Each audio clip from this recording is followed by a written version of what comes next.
to another episode of the Legacy of Goku podcast, a podcast all about the Legacy of Goku, the mechanics, the lore of the series. Of course, Boo's Fury is also included in that series. Just because it's called the Legacy of Goku doesn't mean I don't include Boo's Fury. Basically, what I'm doing with this podcast is I'm working my way through the games. I'm talking about specific areas, mechanics, characters, and lore of the games and working my way through the series. So I'm starting with the first Legacy of Goku game, and eventually I will work my way to the end and talk about specifics there. So in today's podcast, I always like to start the podcast with a trivia question. So the trivia question today is, what are two things that you can kill in Legacy of Goku 1, but you cannot kill in Legacy of Goku 2? There are two enemy types that you can kill in Legacy of Goku 1, but in Legacy of Goku 2 they're not enemies, and you cannot kill them in the game. Actually, technically, one's not really an enemy, but you can kill the type in Legacy of Goku 1. So, do you know what those two things are? I'll give you the answer at the end of the podcast. So, listen to the end, and you'll figure it out from there. I want you to try your best to try to remember what they are without trying to Google it, but I understand if you do. But try. I think that's kind of the fun of it, though, if you try to figure it out without looking up the answer. But like I said, if you do want to know the answer, I will give it to you at the end of the podcast. So in the last episode, we talked about Master Roshi's Island, doing some of the missions there on the island, because that's where the game starts. Well, right after you finish that section of the game, that area of the game, basically what happens is Raditz, Goku's brother, kidnaps Gohan, and now you're on a mission to go rescue him. But for some reason, instead of going directly to him, you decide to go back to your house, to Goku's house. But yeah, this is the part of the game where it takes you off to the side. This is where more of the RPG kind of side story comes into the games. And all of the games do this. And this one, like I said, does it as well. So basically, it starts you off at Goku's house, and then you're working your way through these three mini areas, I guess you could call them, that make up to one gigantic area. And this is where you can train up your character. You can level up Goku. You can, learn the mechanics of the game. It starts you off real easy. There's not very many enemies around Goku's house, and it's the enemies that you do fight are really easy. You start off by fighting crabs, and which is a very common staple in an RPG game. But yeah, you do start off by fighting crabs. And the crabs are, really slow, not too powerful, but you can get some good experience off of them. That's the good thing about the crabs, is they're not too hard to kill, and you can get some good experience off of it. One thing in this game, though, that you might notice right away, if you played Legacy of Goku 2 or Boo's Fury first, and then you went back to the first game, one thing you might notice that's interesting about this game is that Goku can fly anywhere he wants, and as long as he has some flight ability in him. Basically, you collect these little medallion coin things, I guess you could call them, and each one has a specific number assigned to it, and that number allows you to fly that many steps. And so, but you can fly as long as you have some, flight inside of you, I guess you could say. You can fly anywhere and as long as you want. And as you level up your character, as you level up Goku, it allows you to fly further and further as long as you keep collecting these coins or medallions. And that's one interesting thing that I wish they kind of would have done in the second one. It definitely needed to be improved, that's for sure.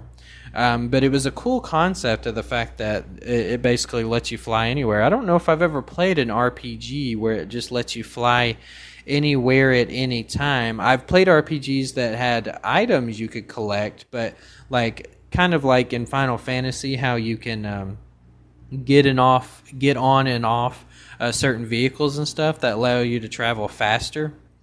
It kind of reminds me a little bit of that. But with those, like I said, you have to be next to that key item. But with Goku, like I said, since it was a flight ability, as long as he had flight in him, you could do it anytime, anywhere you wanted, and I liked the concept of that. I thought that was really cool and creative. I don't know if I've ever played a game, like I said, that had quite had an ability like exactly like that before, and I really wish they would have maybe improved upon it and added it into the sequel. Instead of in Legacy of Goku 2, they kind of just abandon that idea altogether, and they go with a completely different flight idea where they have the flight circles, and I'll talk more about that when we get to Legacy of Goku 2, and they do the same thing in Boo's Fury as well, where they have these flight circles. When you step on them and just push A, it'll automatically just fly you to the other spot that you're supposed to fly to, which is cool. That they have that, because it kind of gives you that feeling, oh, okay, my character's flying. But the problem with that system is it kind of only creates the illusion that you're flying, and it's all automated, and it's you're not really doing anything, And that's what I loved about this first one that the sequels don't have. Is the fact that you can fly. Like I said, as long as you have some flight in you, you can fly anywhere and as long as you want. And I liked that. Like I said, it definitely needed some improvement, though. Wish they would have stuck with that idea and just improved upon it for the sequels. But what we got in the sequels was pretty cool, too. So, yeah, I talked about the fact that you start at Goku's house. This is kind of like the easier area. This game does a pretty good job of slowly introducing the game to you. Believe it or not all RPGs are very good at doing this. Some RPGs will literally just drop you in the world, and if you wander off a little bit too far out of bounds, so to speak, then you'll start bumping into characters that are way too powerful for you to fight, and enemies and stuff. But this game does a good job, like I said, of slowly building you up. It gives you the feeling like you're supposed to, level up here a minute or two and then work your way to the next area. So the first area, like I said, they're kind of split up into 3 different areas. The first area is pretty easy. It helps you with learn the mechanics, learn the flight and the blasting. That's another interesting thing is when you do your ki blast. You can actually do as much as you want. Even when you completely run out of energy, you can still throw ki blasts. They're just not as powerful.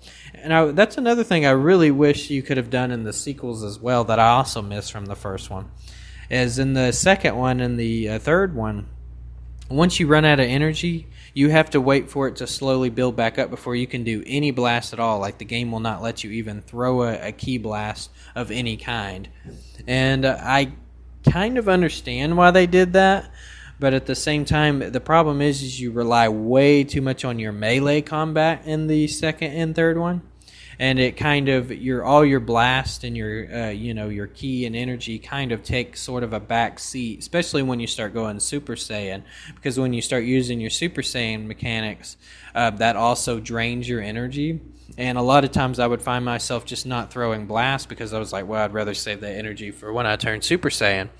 And that was a little bit of that's just me nitpicking a little bit, though. Like I said, and I'll talk a little bit more about some of those things and the sequels as well. But I do believe they fixed that problem at least a little bit in the third game, because in Boo's Fury, they create a completely separate energy bar for you when you turn Super Saiyan. And then Goku also has the ability to turn Super Saiyan 3, and they also give you a separate bar for that, which is absolutely awesome.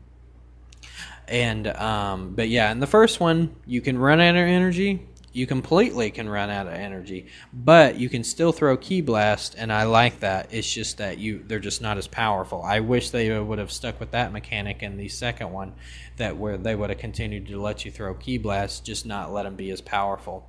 And but I understand they wanted to kind of try to balance things out a little bit more in the sequels.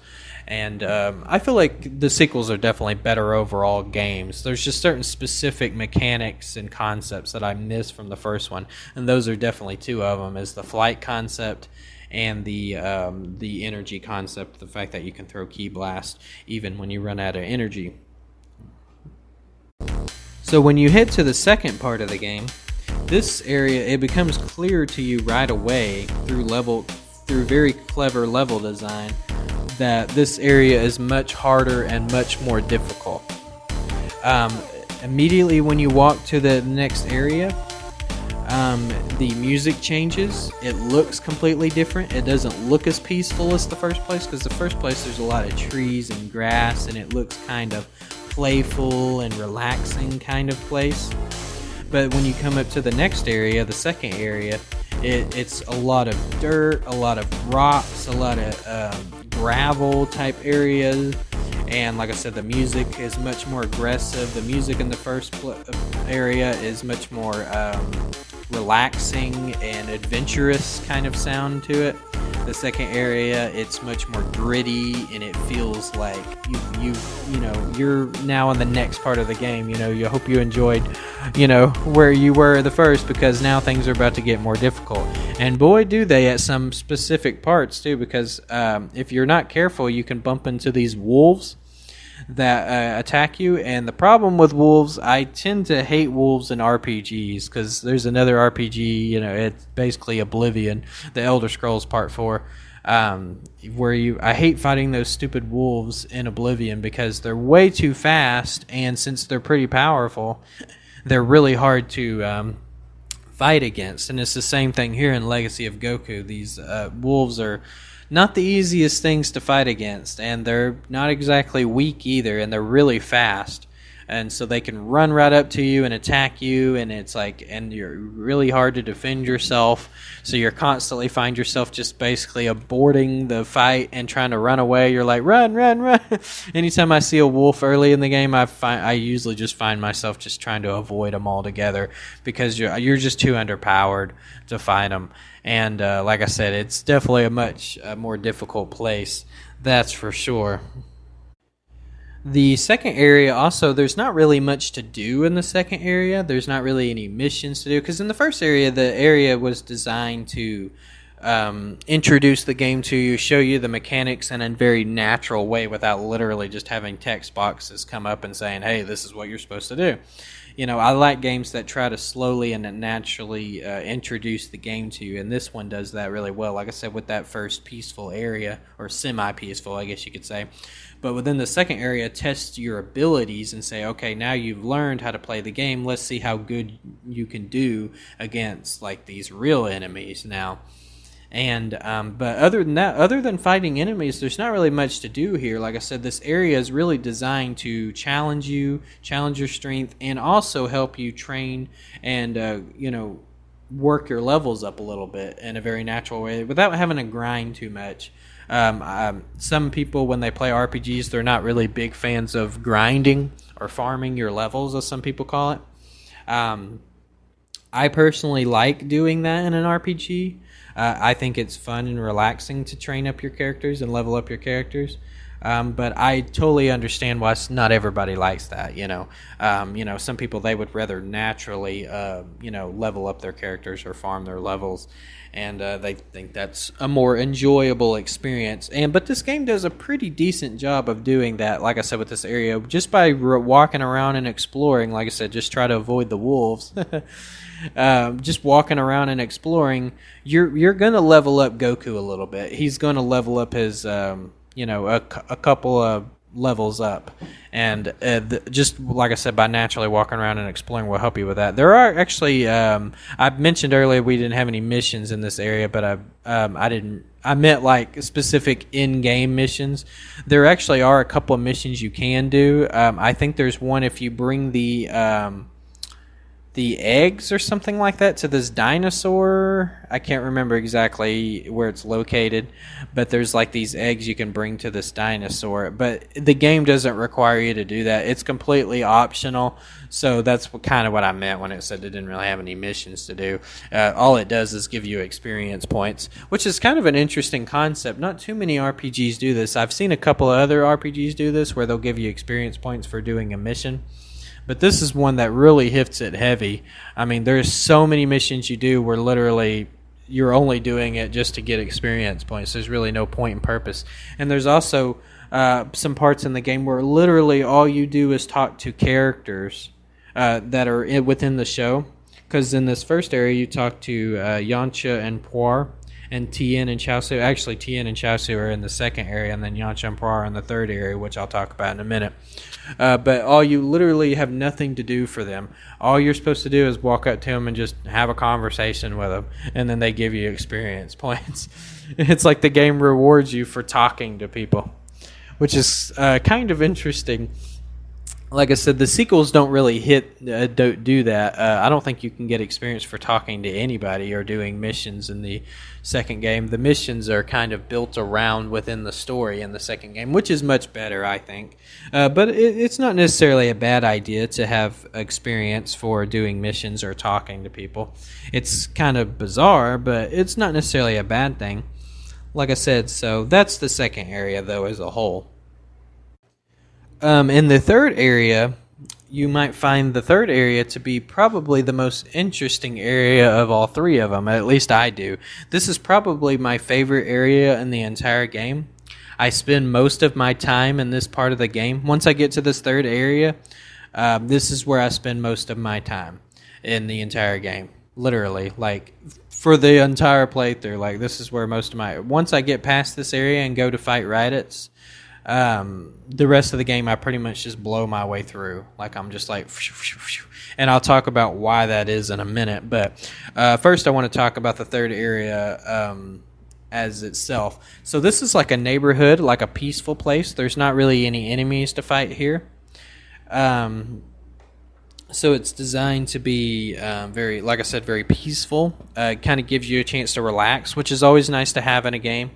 If you can have these in-between relaxing areas to give you a chance to calm down a minute and just kind of explore. That's a cool thing. That's one of the great things about fantasy games and RPGs is just allowing you to naturally walk around and explore the areas and talk to people and kind of naturally figure out what you're supposed to do. So as opposed to the second area where it's really just meant for training and leveling up your characters, this area is more designed. But if you talk to, they're up on the hill there, like on the high part of the village, there is this old man. If you talk to him first, you'll pretty much get your objective of what you're supposed to be doing right away. Kind of like with Master Roshi's Island, how you're supposed to give Master Roshi all three of his magazines first before the game can continue on.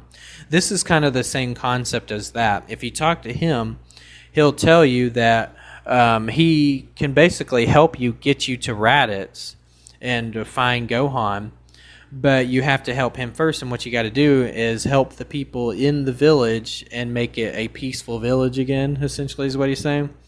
And so basically that's what you got to do. It's kind of like collecting the magazines on Master Roshi's Island, but kind of expanded upon a much grander kind of experience. So because there's a lot of missions to do. So basically, but from my understanding, I think there's really only 2 or 3 missions you got to do, if I remember correctly. There is a mission where if you got to get this boy's boat across the water. He left his boat across the other side of the water, or his brother threw it over there or something like that. So if you fly to the other side of the water and then grab the boat and then bring it back and give it to him, that's one mission. There's another mission where if you got to find this little girl, I think her name is Sue, if I remember her correctly. If you go and find her and rescue her and then bring her back to her family, that's another mission. And then once you bring her back, that opens up another mission. Once you bring her back to her family, the other brother, the brother of the one that lost the boat, if you talk to him, he'll start explaining to you that he kind of has a crush on Sue, essentially, and he wanted to give her some flowers. So if you go explore a little bit up north, you'll find these specific flowers to give to him, and then he'll give them to Sue. And I believe that's all of the missions you have to do. I could be forgetting one, but I'm pretty sure that's all of them. So those are the 3 main missions. Like I said, unless I'm forgetting one. Like I said, get the toy boat back to the kid, rescue Sue, and then also get the flowers for him. And that should open up in the old man's house, there is this kind of like, it looks sort of like a dragon's head, the skull of a dragon, or it could be a dinosaur, um, and it's kind of dark inside the mouth. But when you complete all the missions and make the village peaceful again, it'll glow like a bluish kind of glow around it, and that indicating for you to walk through it. So you talk to him, and then the glow appears, and then he'll actually teach you how to do the solar flare. This is another thing that's where it's not where it shows that the first game is not really intended to try to be exactly like the TV show. Like I said, they're trying to make it more RPG like, and they're not necessarily trying to be authentic with the show necessarily. There are parts of it that are, but this is one of them that are not, because obviously Goku already knew how to do the solar flare, because Tien actually was the one that taught him the solar flare, and because it was actually Tien's technique. So Goku already knew it, and by the way, he also learns how to do the Kamehameha wave later on in the game. I'll talk about that later in another podcast, but which is also kind of hilarious, and how he learns it, and because it's like I said, obviously Goku learned how to do that in freaking Dragon Ball, like when he was a kid, and for Master Roshi, because it's Master Roshi's technique. But of course, like I said, it's an RPG. They kind of had to give you some mechanics to slowly build your character up and stuff like that. But even though now you can walk through to go fight Raditz, I strongly recommend that you don't do that, especially if you haven't leveled up Goku very much. And if you didn't explore a whole lot throughout the second area, then chances are that you probably haven't leveled up Goku all that much. You're probably still at like level 5, maybe level 6, which is a pretty weak level. You could probably beat Raditz at that level. Probably it would take you a little while, but you could probably beat him. But I'm gonna warn you: once you get past this part of the game, it's not very easy to level up Goku, because I'll explain that in later podcasts. But the other areas where you build up to go fight other enemies, they're not as good as this area, and I'm gonna explain that to you why. Right next to in between the third area and the second area of the game, there is this giant dinosaur. Right there. It's literally right next to the third area. It's still located in the second area, but it's right next to the third area. So if you want to walk, what you got to do is you got to walk all the way, and it'd be a little easier to explain if I could show you on video or show you a picture, but I'll try to explain it the best I can. If you stand at a certain position, at where the end of where one of the shadows from where the trees right above you are casting these shadows, if you stand right on the edge of a corner of the shadow there, the dinosaur will walk toward you, but he will not attack you as long as you stand still. And you can literally sit there and punch him over and over, or blast him, whatever you want to do, which it's a little easier to punch him. And he will not attack you as long as you stay in that spot. Just don't walk around, because as soon as you do, he's going to start attacking you. So if you stay there and then continue to punch him, he'll give you, I believe, to be 600 experience points, which when you're at a low level, that's pretty good, because there are some at the lower levels, like I think level 3, level 4, 600 experience would almost get you to the next level just with that 600 experience alone. And so I strongly recommend to anyone who has not played this game, or maybe have played it before and they caught themselves struggling a lot throughout the rest of the game, I strongly recommend you do most of your game training at this location, because it's the easiest place. I know it's going to require you to grind your character up, and if you're not a big fan of grinding or farming or levels, you may not enjoy this experience too much, but I personally like doing that, so this is the part of the game I enjoy. But if you don't mind grinding your characters, and you, like I said, you find that through the rest of the game you're like me, and you find it's not very easy to level up Goku that well, I'm telling you, this is the best place to do it. Like I said, if you can, and then basically all you got to do once you walk back into level or area 3, and then you walk right back into Area 4. Like I said, the dinosaur is located right there next to it. All your enemies, it's one of those games, once you walk to a different area and it loads to a new area, all the enemies respawn essentially. And so he's going to respawn, and all you got to do is walk back to that same spot. He's going to walk towards you, and then you start just throwing punches at him again. And you just keep doing that over and over and over. I usually recommend trying to get to at least probably level 12, depending on how good you are at RPGs. But since this game is kind of clunky with the controls and stuff, I really recommend at least level 12. You could probably easily just do it at like level 8 or level 10 and be perfectly fine. But like I said, since the controls are kind of clunky and this is not the easiest game to maneuver around and fight in, I really strongly recommend you try to get to at least 12. If you have a lot of patience like me with grinding, I usually do, like I said, Goku goes all the way up to level 25. There's a level cap at 25 in the game. I recommend going all the way almost up, not all the way to 25, because then you're going to be there for an eternity once you get so high on your levels. But I recommend going probably pretty close to up. There have literally been times where I have trained with that dinosaur and gone all the way up to like level 18 or almost to level 20. And then, like I said, then I didn't have to train again pretty much for the rest of the game. I just flew through the rest of the game. But I enjoy grinding. Like I said, if you don't, you probably don't want to do that. I would say just probably go to level 8 or whatever, and that'll be good enough, or maybe level 10 if you have a little bit more patience. But I really recommend level 12 at least. But like I said, if you don't have a lot of patience or you don't like grinding, level 8 or level 10 will be suffice, and that should be good enough to get you pretty good portion in training-wise through the game. And you shouldn't really feel the need to train too much after that until you get to Planet Namek, that is, which comes later on in the game.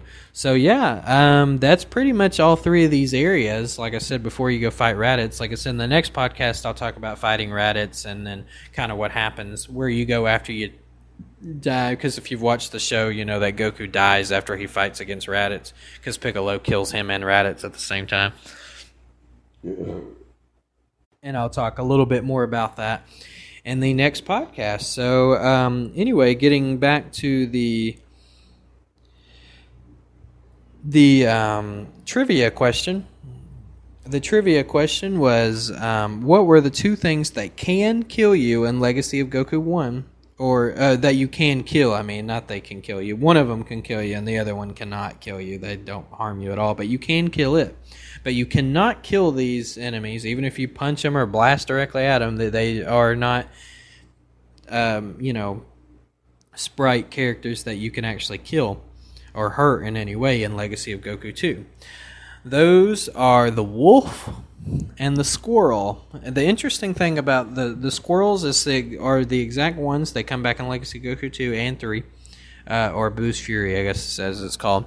But you just cannot hurt them in any way. Which in the first game, the squirrels actually can't hurt you, but you can kill them, which I find very interesting that the programmers actually allow you to kill the squirrels. There's really no point and purpose to it other than maybe for mild entertainment, because like I said, you kill these squirrels and they provide you with extremely low experience. I think it's only like 5 experience points or something like that, which is not very much. And the crabs, like I said, give you much more experience, and they're not that hard to kill. So I really recommend just not even worrying about the squirrels, like I said, unless you're just looking for some quick entertainment of killing these squirrels. But in the second and third game, like I said, you can't kill them at all. You can blast them or punch directly at them, and you can't kill them. But like I said, it's interesting that they allowed you to do that, because there's really no point and purpose to it. But the wolf, the interesting thing about the wolves actually get changed. They actually changed their name to the dogs in Legacy of Goku 2. In Legacy of Goku 2, all the dogs are basically the wolves of the first game, and they're now friendly, and you can even talk to them, and they'll say, like, wolf, wolf, and if you talk to them so many times, I think they say, like, will you please rub my tummy, or something like that, and, like, the dog starts talking to you, which is kind of weird, and, but yeah, in the first game, they're actually the wolves. In the second game, they make brand new wolves that are much more menacing and kind of scary looking than the first ones. And they're also bigger too. Ironically, they're easier to kill, though, because your enemies can actually fly back in the second and third game, which is mildly annoying in the first game that they don't do that, but, it is what it is. And, but yeah, that's the answer. It's the wolf and the squirrel. They make a return in the second and third game. They're in all three games. You just interact with them differently in all three games, as opposed to the first one. But yeah, I guess that's it for this podcast. That concludes the episode. If you want to reach out to me on all my social media, will all be linked in the description below. So if you want to reach out to me, or I do other podcasts too. So if you're interested in checking out some of those other podcasts, like I said, all the links will be in the description below. And I also have a YouTube channel. Like I said, you can check that out. And I think that's it. So yeah, this is the Legacy of Goku podcast. I am Kevin Emery, and I'm out.